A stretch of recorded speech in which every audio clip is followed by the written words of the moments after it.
하나님께서 오늘 우리들에게 허락하신 말씀은 신약성경 요한복음 21장 7절입니다. 예수께서 사랑하시는 그 제자가 베드로에게 이르되 주님이시라 하니 시몬 베드로가 벗고 있다가 주님이라 하는 말을 듣고 겉옷을 두른 후에 바다로 뛰어내리더라. 아멘.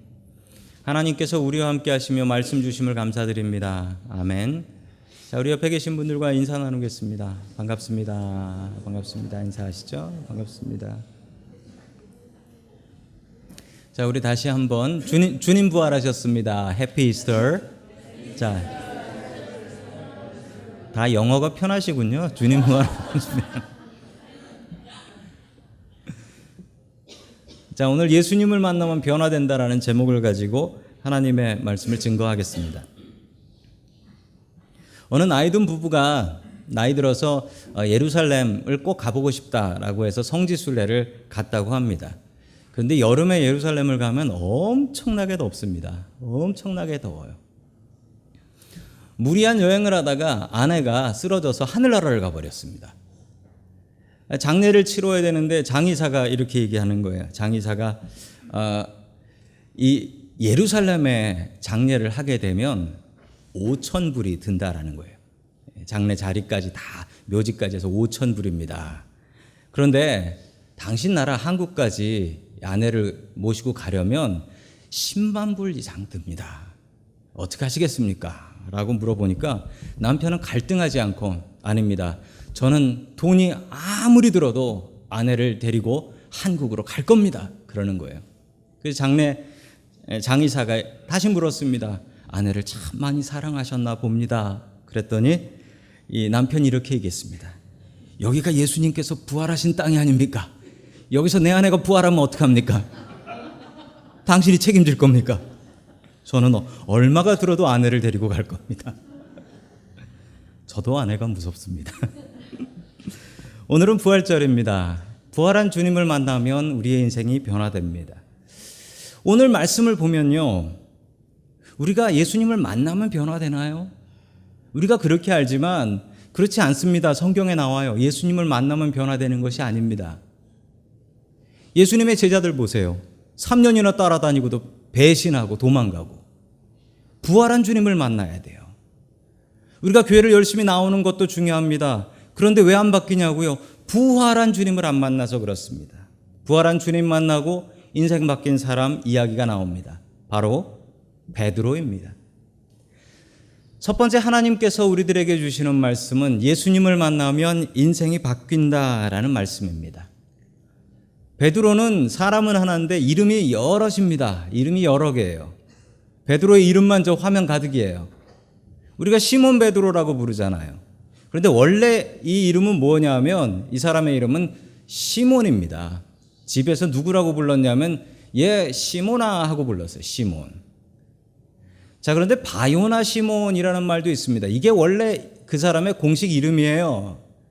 바요나 시몬이라는 말은 뭐냐면 바요나라는 말은 바가 누구네 집 아들이라는 뜻입니다. 요나 혹은 요한의 아들 시모나 그런 뜻이에요. 요한의 집 아들인데 이름이 시몬이다 그런 뜻입니다. 자, 시몬이라는 말은 하나님께서 듣고 계신다라는 뜻입니다. 하나님께서 들으신다. 히브리 말입니다. 당연히 히브리 사람이니까요. 예수님께서 베드로를 만나셨을 때 이름을 하나 정해주셨습니다. 그 이름은 게바였습니다. 게바는 아람어, 당시 그 지역에서 사용됐던 말이죠. 아람어로 돌이라는 뜻입니다. 바위, 반석. 자, 베드로라는 말은 뭐냐면 이걸 그리스 말로 했을 때요. 그래서 페트라 혹은 피러라고 해서 반석이다라는 뜻이죠. 예수님께서 게바라는 이름을 지어주셨습니다.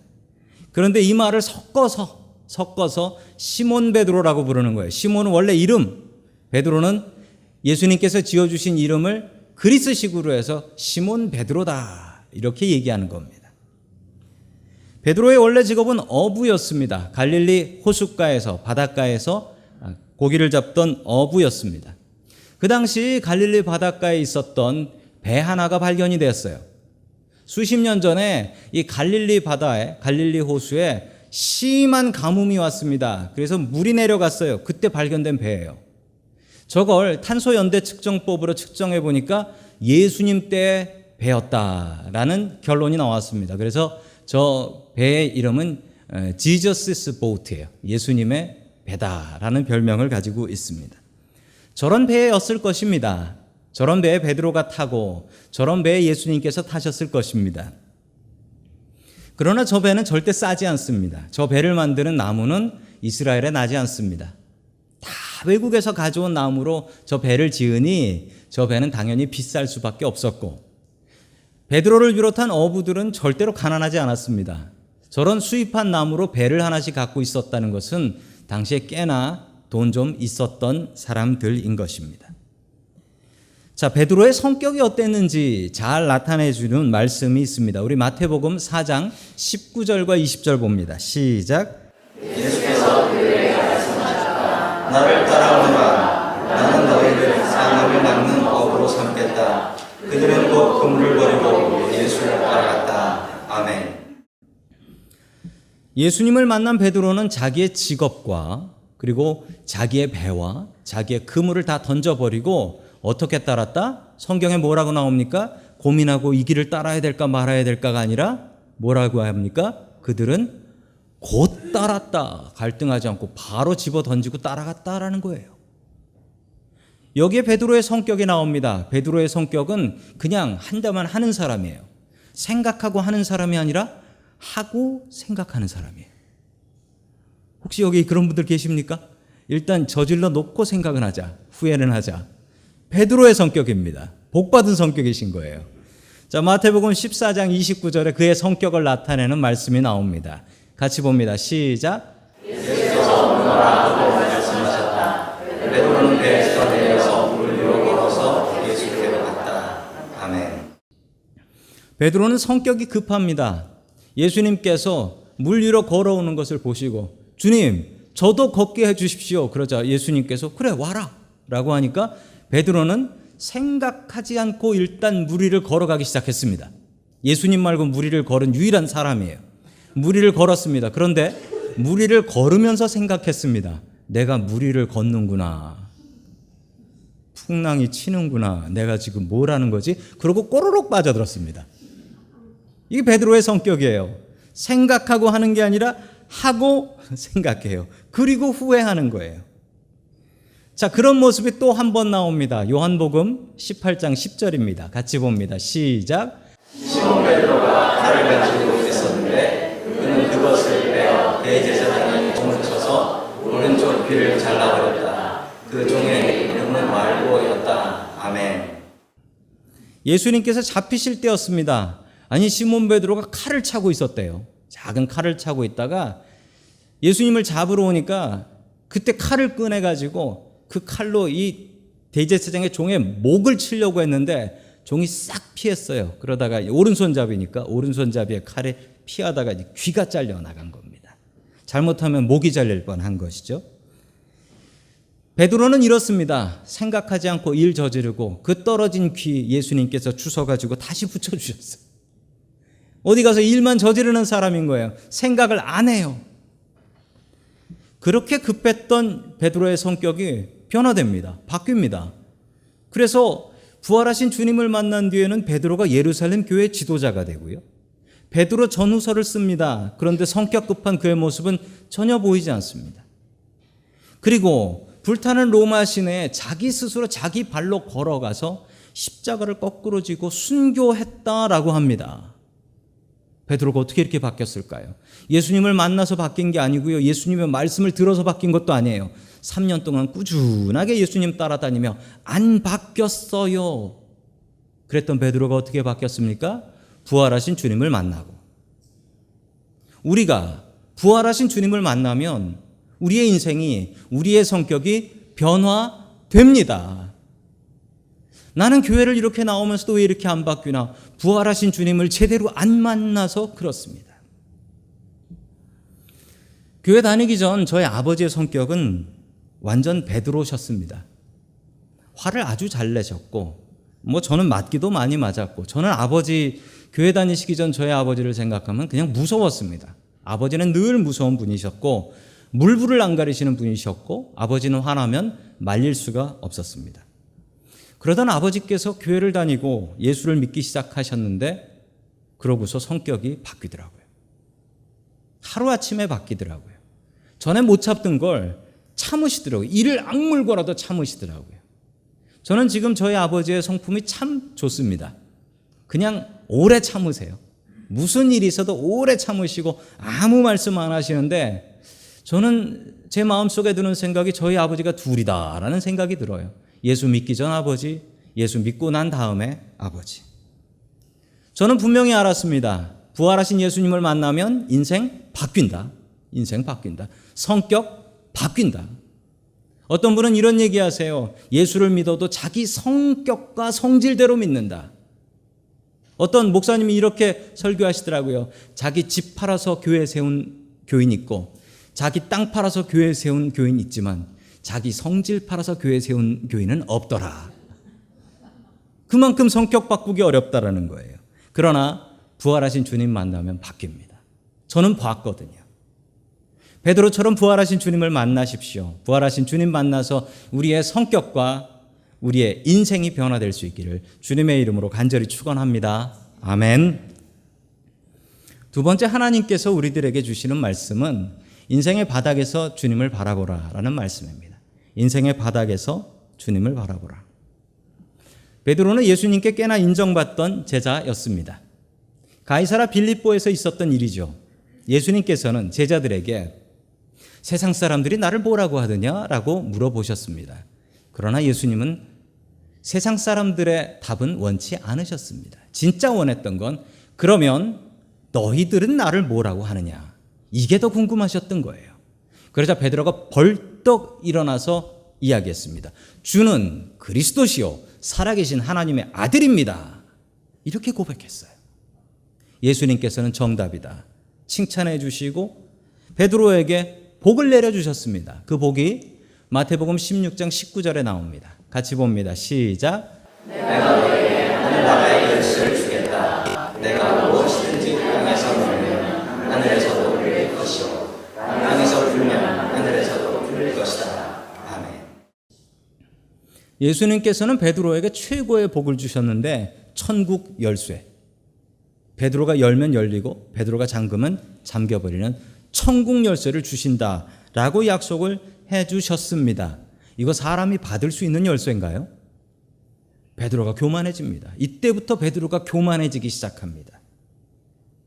자신이 처음 따랐던 첫사랑과 첫 마음은 잊어버렸습니다. 주님을 처음 만났을 때 주님, 저를 떠나주십시오.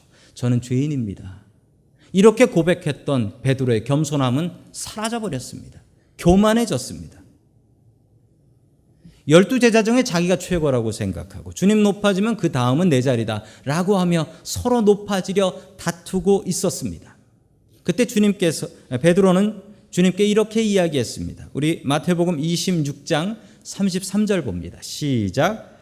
베드로가 예수께 말하였다. 비록 모든 사람이 다 주님을 버릴지라도 나는 절대로 버리지 않겠습니다. 아멘.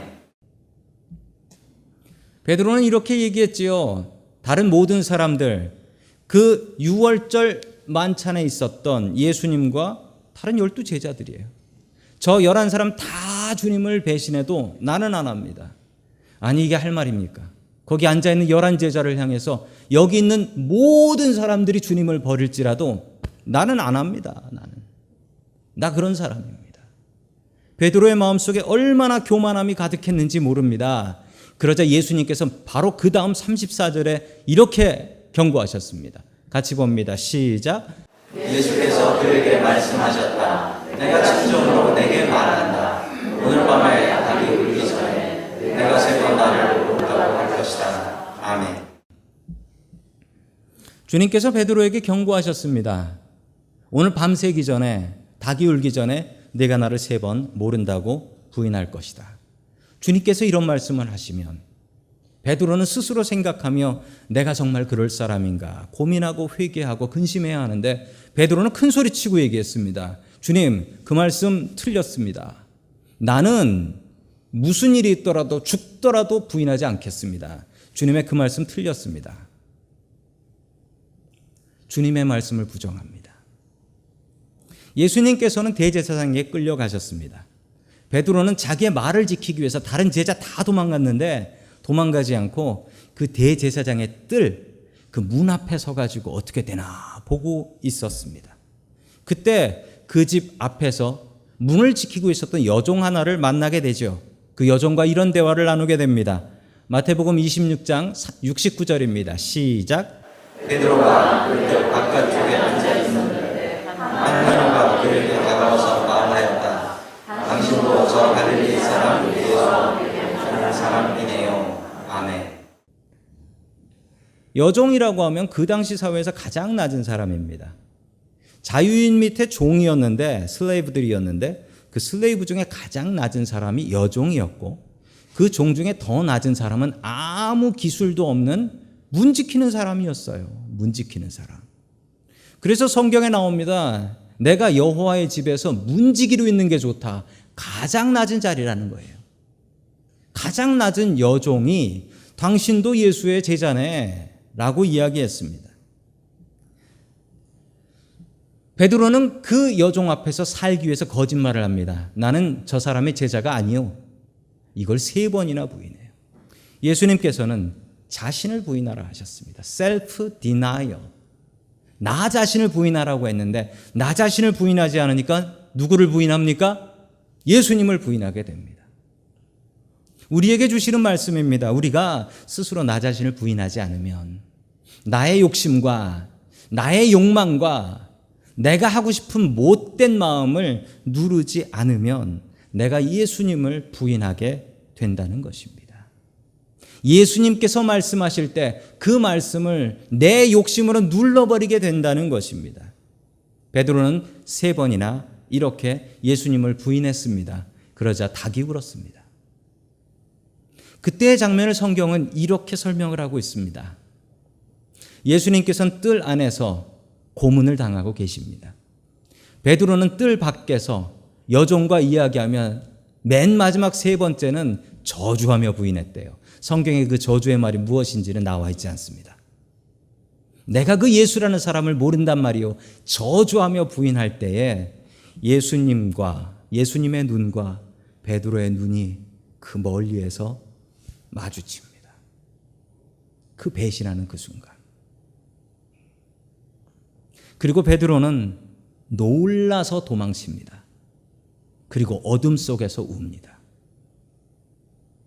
내가 몇 시간 전에 했던 그 약속, 내가 몇 시간 전에 했던 그 고백, 그게 다 무너져 버렸어요. 베드로는 예수님을 부인한 것이 부끄럽고, 그리고 예수님의 그 마지막 눈 맞춤, 그게 너무도 괴로워서 나가서 웁니다. 영어로 바닥을 쳤다라는 말이 있습니다. hit bottom 혹은 hit rock bottom이라는 말이 있습니다. 이 말의 뜻은 한국말로도 똑같아요. 저 사람 바닥 쳤어 라는 뜻이. 저 사람 바닥 쳤어.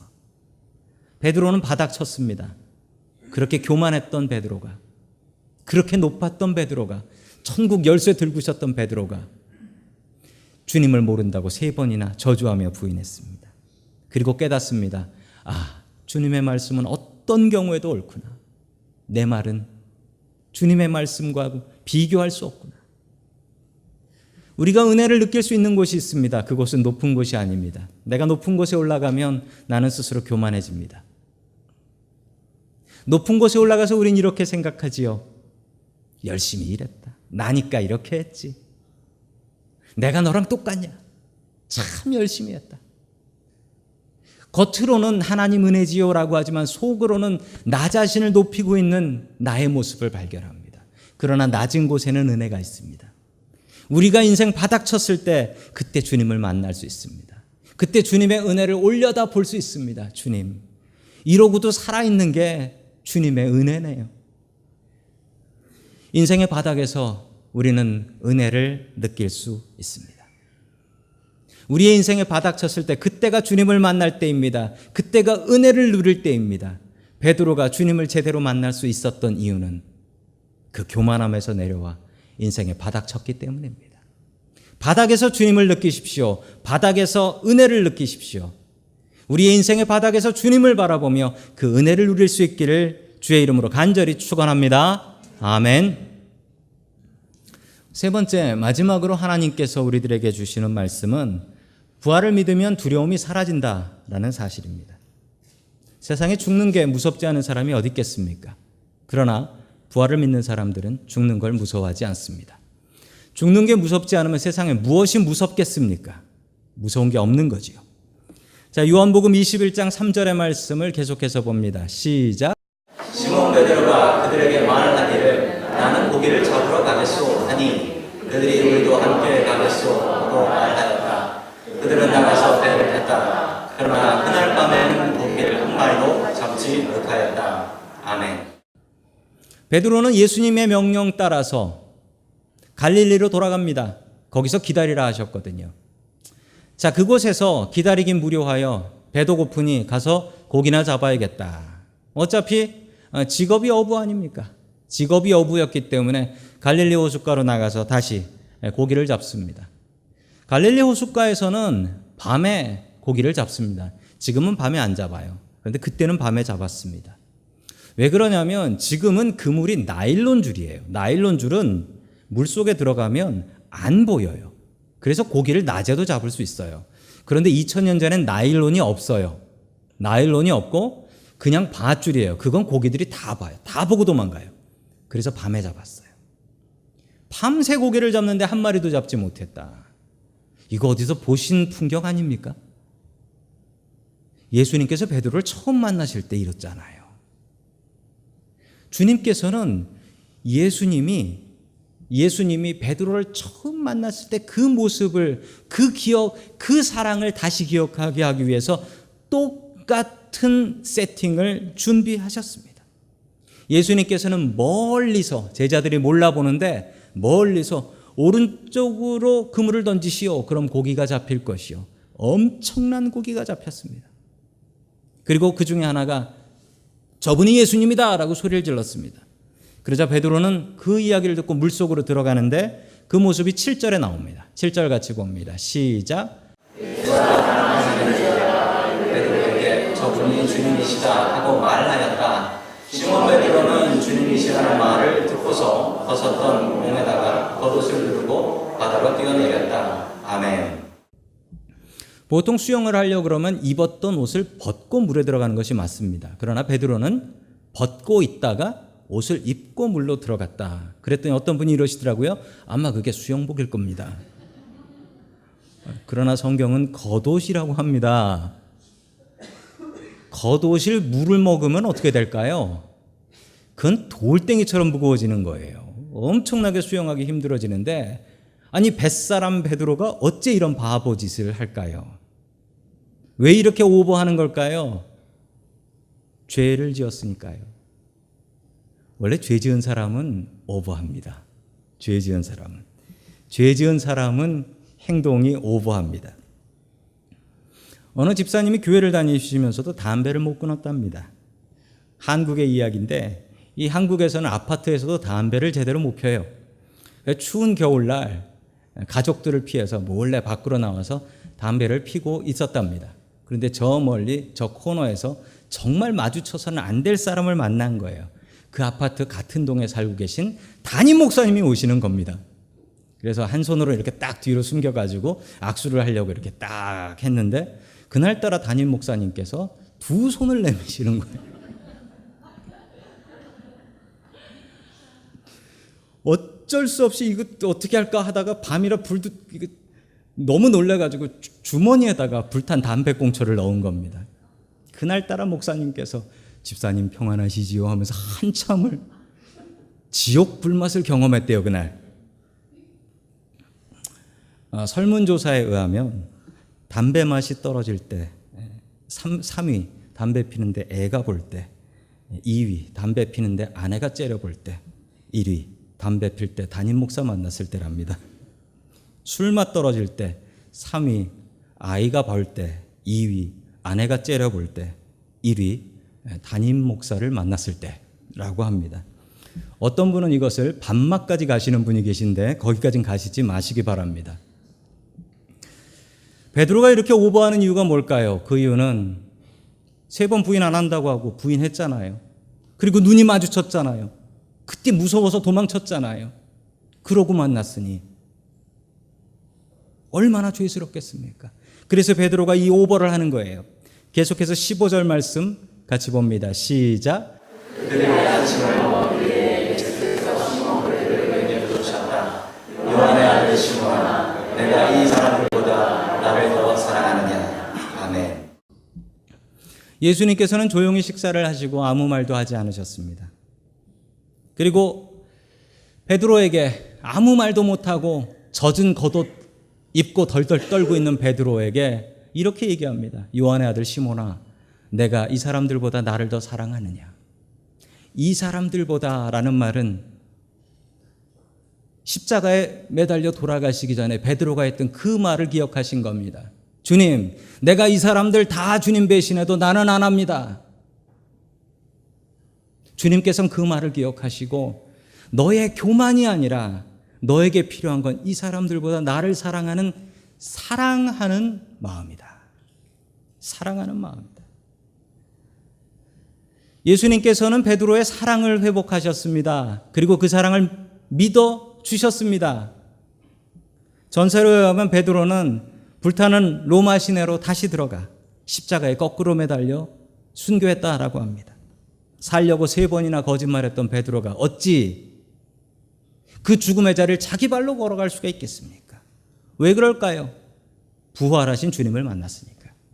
주님을 아는 게 중요한 게 아닙니다. 주님을 만나는 게 중요한 게 아닙니다. 베드로는 부활하신 주님 만나기 전까지 하나도 바뀌지 않았습니다. 오히려 점점 교만해지기만 했는걸요. 부활하신 주님을 만나면 우리의 인생이 바뀝니다. 변화됩니다. 저희 큰아들은 자신이 목사 아들인 것을 무척이나 싫어했습니다. 왜냐하면 선택한 길이 아니거든요. 태어났더니 아버지가 목사예요. 아버지가 목사하면 어떤 일을 해야 되냐면 일단 성도님들이 가지고 계신 주보는 제 아들이 다 접은 겁니다. 예, 주보도 접고 금요일 날은 늘 교회 나와야 되고 금요일 날 저녁 때 친구들하고 놀고 파티 이런 거 없고 그리고 주일은 오후에 문 닫을 때까지 있어야 되고 신방 가면 신방 따라갈 때도 있고 이런 게 너무 싫었던 거예요. 사춘기가 되었을 때 많이 방황을 했습니다. 많이 방황을 하고 뭐 교회 나오기 싫다 뭐 이런 얘기도 했었고 반항도 많이 하고 나쁜 친구들도 사귀었습니다. 속을 너무 많이 썩여가지고 뭐 제가 그런 얘기는 안 하니까 속을 너무 많이 썩여서 지금 없으니까 하는 얘기예요.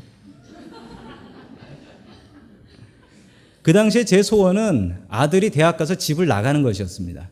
그러면 공식적으로 안 볼 수 있으니까 너무너무 싫었어요. 그래서 제가 2년만 참으면 집 나간다. 그 마음으로 기도하며 버텼습니다.